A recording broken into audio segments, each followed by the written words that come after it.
रामचरितमानस की कथा का आरंभ किया। गोस्वामी जी स्वयं कहते हैं कि 4 वेद, 18 पुराण और सभी शास्त्रों को पढ़ने का फल आपको रामचरितमानस से मिल जाता है।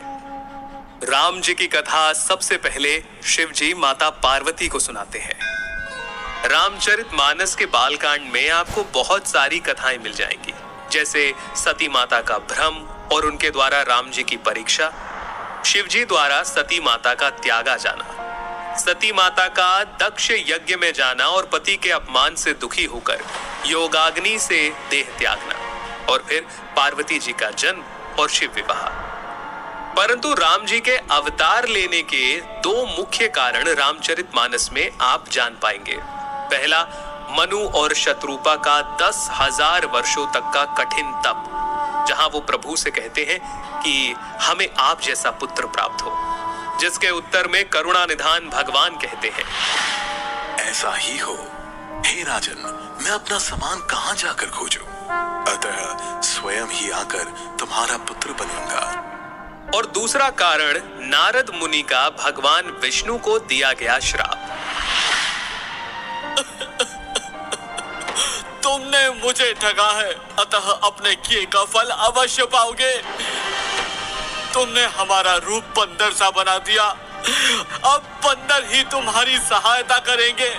तुमने मेरा बड़ा आहित किया है, इसीलिए तुम्हें भी स्त्री वियोग में दुखोगे। एक ओर जहां राम जन्म की भूमिका बन रही थी, वहीं पुलत्स्य ऋषि के कुल में जन्म हुआ भाइयों समेत 10 सर और 20 भुजाओं वाले प्रचंड पराक्रमी रावण और उसके भाइयों ने ब्रह्मा जी की तपस्या कर उनसे वरदान मांगा। रावण ने कहा,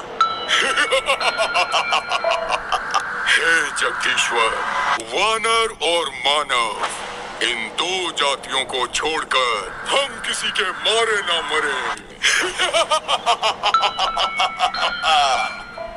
और कुंभकर्ण सरस्वती जी के प्रभाव के चलते इंद्रासन के स्थान पर निद्रासन का वर मांग बैठे, और विभीषण ने प्रभु चरणों में निष्काम प्रेम का वरदान मांगा।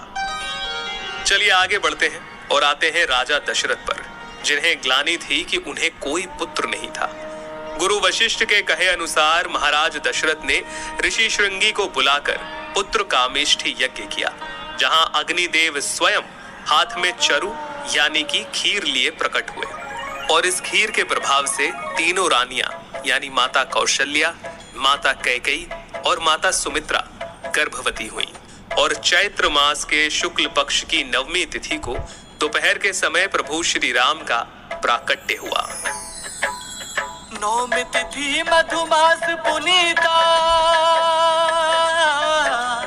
9वीं तिथि मधुमास पुनीता, शुक्ल पक्ष अभिजीत हरि प्रीता, मध्य दिवस अति शीत न घामा, पावन काल लोक विश्रामा। राम सिया राम बोलो, राम सिया राम बोलो, राम सिया राम बोलो राम। इसके आगे क्या क्या हुआ, प्रभु ने क्या क्या लीलाएं की, हम आपको जरूर बताएंगे।